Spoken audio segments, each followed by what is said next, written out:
Hello students, I am R D Garg. Welcome to my YouTube channel. आज हम पढ़ेंगे एक और प्रोग्राम के बारे में कि यदि हमें किसी एम्प्लॉय की बेसिक्स टोटल सैलरी को कैलकुलेट करना है और वो टोटल सैलरी हमें कुछ कंडीशंस के बेसिस पे कैलकुलेट करनी है तो वो हम किस तरह से करेंगे। ये प्रोग्राम भी आपका इफ एल्स पे ही बेस्ड है। इफ एल्स का ही यूज करेंगे इस प्रोग्राम में ग्रोस सैलरी को कैलकुलेट करने के लिए। देखिए क्वेश्चन क्या है, that write a program to calculate total salary of an employee। अब वो कैसे कैलकुलेट करना है कि हमें बेसिक सैलरी को इनपुट करना होगा। हम यूजर से पूछेंगे कि एम्प्लॉय की बेसिक सैलरी क्या है। अब एक कंडीशन स्पेसिफाइड है कि if the basic salary is greater than और इक्वल टू 20,000, कि अगर जो बेसिक सैलरी ग्रेटर देन और इक्वल टू 20,000 है तो टीए जो है वो क्या रहेगा, 10% ऑफ बेसिक सैलरी, और डीए हमारा क्या रहेगा, 50% ऑफ बेसिक सैलरी। किस केस में, यदि हमारी बेसिक सैलरी जो है वो 20,000 से ज्यादा है। अदरवाइज क्या रहेगा, जो टीए है वो क्या रहेगा, 5% ऑफ द बेसिक सैलरी, और जो डीए है वो क्या रहेगा, 35% ऑफ द बेसिक सैलरी। तो देखिए इसके लिए प्रोग्राम किस तरीके से लिखेंगे। हमारा सबसे पहले काम क्या है, बेसिक सैलरी इनपुट करना, और उसके लिए मैंने एक वेरिएबल ले लिया BS। अब इसको हम क्या करते हैं, बेसिक सैलरी को फ्लोट में ले सकते हैं। लेने को तो आप इंटीजर भी ले लेंगे, कोई इशू नहीं है, चाहे आप फ्लोट ले लीजिए। फ्लोट में आपको पॉइंट्स में भी वैल्यू अलाउड रहेगी, मींस फ्रैक्शनल पार्ट भी आप ले सकते हैं।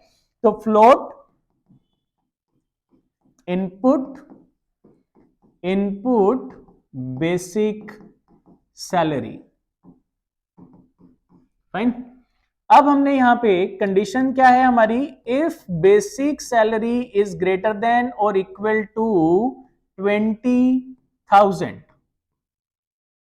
देखिए ये कंडीशन इस स्टेटमेंट के बाद ही लगेगी। क्यों? क्योंकि हमें बेसिक सैलरी को पहले इनपुट करना पड़ेगा, फिर ही हम बेसिक सैलरी पे कंडीशन स्पेसिफाई कर सकते हैं।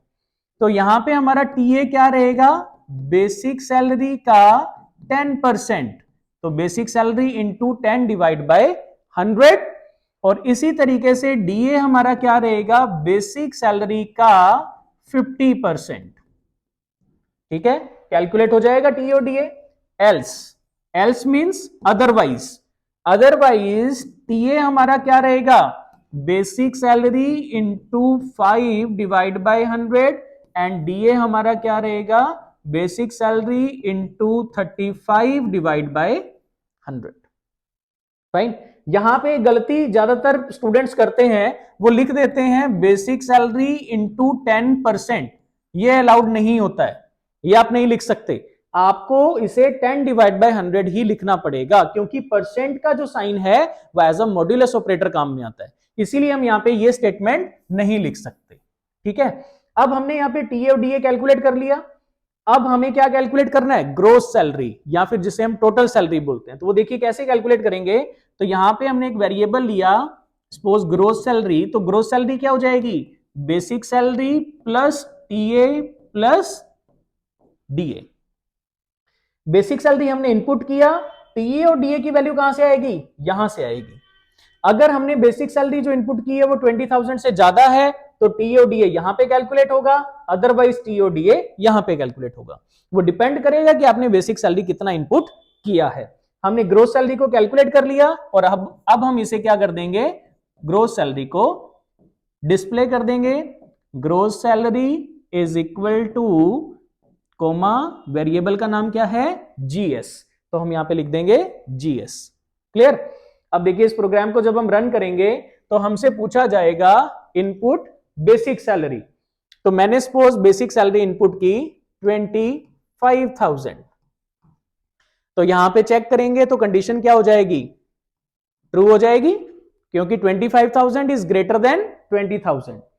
तो अब यहां पे टीए कैलकुलेट होगा, 25,000 इंटू 10 डिवाइड बाय 100 कितना आ जाएगा, 2500।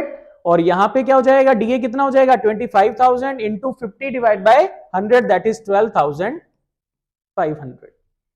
अब यहां पे बेसिक सैलरी कितना है 25,000, टीए कितना है 2500, डीए कितना है 12,500। तो यहां पे टोटल कितनी सैलरी हो गई, वो ये हो गई आपकी 40,000। और यहां पे जब आप डिस्प्ले करेंगे तो आउटपुट में आपको क्या मिल जाएगा 40,000। ये मैं आपको बैकग्राउंड प्रोसेस बता रहा हूं कि प्रोग्राम किस तरह से रन करता है। आपको भी यही सीखना है।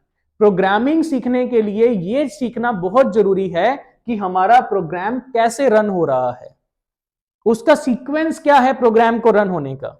यदि हम यहां पे नंबर स्पेसिफाई कर दें दैट इंस्ट्रक्शन 1 2 3 4 5 6 7 8 9, तो हमने जो इनपुट दिया 25,000, यहां इस इनपुट के अकॉर्डिंग इस प्रोग्राम का एग्जीक्यूशन सीक्वेंस क्या रहेगा, पहले फर्स्ट स्टेटमेंट एग्जीक्यूट होगी, देन सेकंड, अब सेकंड हमारी ट्रू हो जाएगी, इसीलिए क्या रहेगा थर्ड फोर्थ। अब देखिए 5 6 और 7 स्किप हो जाएंगी क्योंकि हमारा इफ ब्लॉक रन हो चुका है, एल्स ब्लॉक रन नहीं करेगा। अब सीधा हम किस पे जाएंगे 8 पे एंड देन 9 पे। ये हमारा एग्जीक्यूशन सीक्वेंस है। ये किस केस में है ट्रू के केस में। अगर ये फॉल्स हो जाती कंडीशन, मान लिया मैंने इनपुट सपोज दिया 15,000, तो ये फॉल्स हो जाएगी कंडीशन। फॉल्स होते ही आपका सीक्वेंस क्या रहेगा 1 2 एंड सीधा वो किस पे जाएगा फिर 6 7 8 एंड 9। तो ये आपका एग्जीक्यूशन सीक्वेंस रहेगा। ये अगर आपने सीख लिया तो आपको प्रोग्रामिंग बड़ा जल्दी समझ में आने लगेगी। तो आज हमने देखा कि किस तरह से ग्रोस सैलरी कैलकुलेट करते हैं। आज के लिए इतना ही, नेक्स्ट वीडियोस में हम फर्दर पढ़ेंगे। आज के लिए सिर्फ यही प्रोग्राम आप अच्छे से करके देखें, इंप्लीमेंट करके देखें। Thank you.